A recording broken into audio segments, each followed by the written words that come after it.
강해 설교는 성경 본문의 의미를 철저하게 분석하고 해석하여 그 내용을 청중에게 명확하게 전달하는 설교 방식입니다.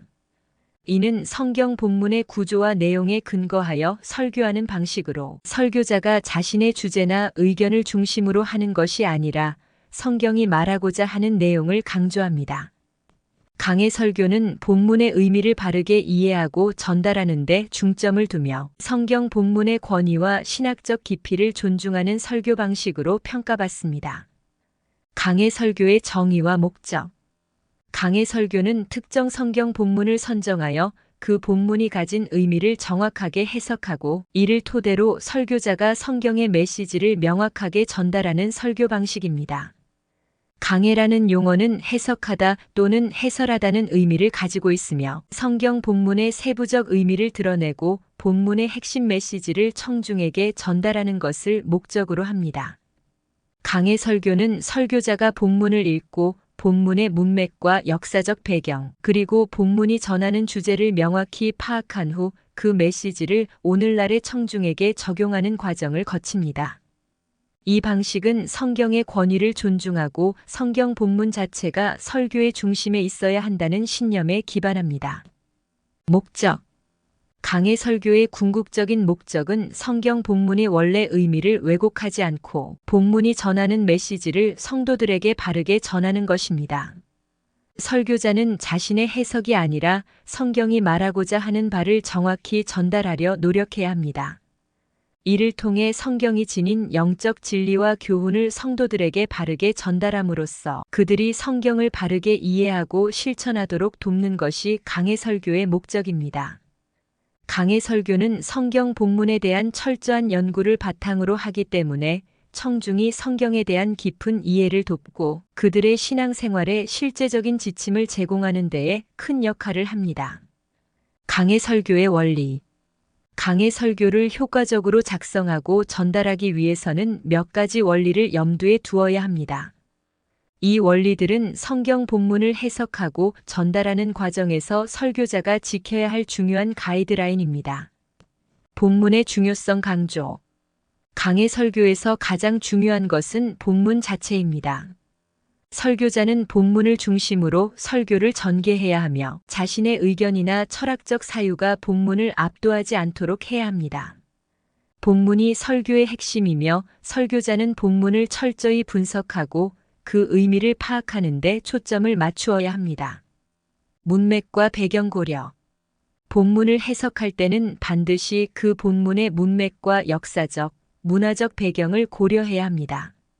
성경은 특정 시간과 장소에서 기록된 문서이므로 그 당시의 상황과 문화적 배경을 이해하는 것이 본문을 올바르게 해석하는 데 필수적입니다. 문맥이란 본문이 위치한 문장의 앞뒤 내용뿐만 아니라 책 전체의 주제와 흐름을 고려하는 것을 의미합니다. 본문의 문맥을 무시하고 그 의미를 잘못 해석하면 성경이 말하고자 하는 바와 다른 결론을 내릴 수 있습니다. 성경적 해석 원칙 준수. 강해 설교자는 성경을 해석할 때 성경적 해석 원칙을 따라야 합니다. 이는 성경을 성경으로 해석한다는 원칙으로 본문의 의미를 파악하기 위해 성경 전체의 흐름과 일관성을 고려해야 한다는 뜻입니다. 성경의 한 부분이 다른 부분과 모순되지 않는다는 믿음을 가지고 성경 전체의 가르침을 통해 본문의 의미를 깊이 이해할 수 있어야 합니다. 이러한 해석은 성경의 통일성과 신뢰성을 유지하는 데 중요한 역할을 합니다. 적용의 중요성. 강해 설교의 중요한 특징 중 하나는 설교자가 본문의 의미를 오늘날의 청중에게 어떻게 적용할 수 있는지를 고민하는 것입니다. 성경의 진리는 영원 불변하지만 그 진리를 현대 사회와 삶 속에서 실천할 수 있는 방식으로 전달하는 것이 중요합니다. 설교자는 성경의 메시지를 단순히 학문적 차원에서 끝내는 것이 아니라 청중이 그 메시지를 실생활에서 적용하고 변화된 삶을 살 수 있도록 도와야 합니다. 명료한 전달. 강해 설교는 본문의 의미를 명확하게 전달하는 것이 핵심입니다. 이를 위해 설교자는 복잡한 신학적 용어나 학문적 이론을 지나치게 사용하기보다는 청중이 쉽게 이해할 수 있도록 명확하고 구체적인 언어로 설교해야 합니다. 강해 설교는 청중이 성경 본문을 이해하고 그 의미를 삶에 적용할 수 있도록 돕는 것이 목적이므로 설교자는 자신이 해석한 본문을 쉽게 전달할 수 있는 방법을 찾아야 합니다. 강해 설교 작성법. 강해 설교를 작성하는 과정은 여러 단계로 나눌 수 있으며 각 단계에서 철저한 준비와 연구가 요구됩니다. 다음은 강해 설교를 작성하는 데 필요한 기본적인 단계입니다. 본문 선택. 강해 설교는 성경 본문에서 시작됩니다. 설교자가 먼저 설교할 본문을 선택해야 하며 이때 선택된 본문은 일반적으로 한 단락이나 짧은 구절이어야 합니다. 본문을 선택할 때는 설교자가 다루고자 하는 주제와 본문의 메시지가 어떻게 연결되는지 고려해야 합니다. 본문 연구. 선택한 본문에 대한 철저한 연구가 필요합니다. 본문 연구에는 원어 히브리어, 헬라어 분석, 역사적 배경 탐구, 그리고 성경 내 다른 관련 구절들과의 비교가 포함됩니다. 이를 통해 본문의 문맥, 주요 인물, 사건, 주제 등을 정확하게 이해하고 해석할 수 있습니다. 이 단계에서 설교자는 성경 주석, 신학적 자료, 문법적 분석 등을 활용하여 본문의 의미를 파악해야 합니다. 본문 해석. 연구한 자료를 바탕으로 본문의 의미를 해석하는 단계입니다. 본문이 원래 청중에게 무엇을 의미했는지, 그리고 그 의미가 오늘날 우리에게 어떻게 적용될 수 있는지를 분석합니다. 이 과정에서는 본문 내에서 중요한 개념이나 주제를 도출하고 본문이 제시하는 교리적, 윤리적 메시지를 발견합니다. 설교 구조 작성. 해석한 본문을 바탕으로 설교의 구조를 작성합니다. 설교의 구조는 일반적으로 서론, 본론, 결론으로 나뉩니다. 서론은 청중의 관심을 끌고 본문의 배경을 소개하는 부분입니다. 이 부분에서는 설교자가 다룰 주제를 간단하게 소개하고 본문의 중요성을 강조합니다. 본론은 본문의 해석과 그에 대한 설명이 이루어지는 부분입니다. 설교자는 본문을 하나씩 설명하며 그 의미를 명확하게 전달하고 본문이 전하는 교훈을 제시해야 합니다. 설교의 핵심 메시지를 다시 한번 강조하고 청중이 그 메시지를 어떻게 실생활에 적용할 수 있는지를 제안하는 부분입니다. 결론은 설교를 마무리하면서 청중에게 도전과 격려를 제공하는 중요한 역할을 합니다. 적용과 실천.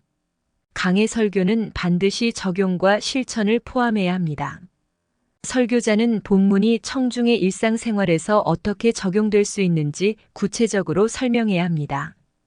이를 통해 설교의 메시지가 단순히 머리로 이해하는 데 그치지 않고 삶에서 실천될 수 있도록 돕는 것이 중요합니다. 강해 설교의 장점과 과제. 장점. 성경의 권위 존중. 강해 설교는 성경 본문 자체를 중심으로 하기 때문에 성경의 권위를 강조하고 설교자가 성경의 내용을 왜곡하지 않도록 돕습니다. 깊이 있는 신학적 이해. 본문을 철저히 연구하고 해석하는 과정을 통해 설교자는 깊이 있는 신학적 이해를 청중에게 제공할 수 있습니다. 지속적인 신앙 성장. 강해 설교는 성경의 일관된 메시지를 강조하기 때문에 성도들이 성경을 체계적으로 이해하고 신앙적으로 성장할 수 있도록 돕습니다. 과제. 설교자의 준비 부족. 강해 설교는 철저한 준비와 연구가 필요합니다. 설교자가 충분한 연구 없이 설교를 준비하면 본문의 의미를 정확히 전달하지 못할 위험이 있습니다. 청중의 집중력 요구. 강해 설교는 본문에 대한 깊이 있는 분석이 포함되기 때문에 청중이 그 내용을 이해하고 집중할 수 있도록 설교자가 청중과의 소통 방식을 잘 조절해야 합니다. 결론적으로 강해 설교는 성경 본문의 권위를 존중하고 본문의 의미를 정확하게 해석하여 청중에게 전달하는 설교 방식입니다. 설교자는 철저한 연구와 준비를 통해 성경 본문을 깊이 있게 분석하고 그 메시지를 현대적이고 실천적으로 전달해야 합니다. 강해 설교는 성도들이 성경의 진리를 체계적으로 이해하고 실천할 수 있도록 돕는 중요한 역할을 하며 이를 통해 교회의 영적 성장을 도모할 수 있습니다. 더 많은 예수님의 성경 말씀과 이야기를 듣고 싶다면 구독과 좋아요를 눌러주세요. 감사합니다.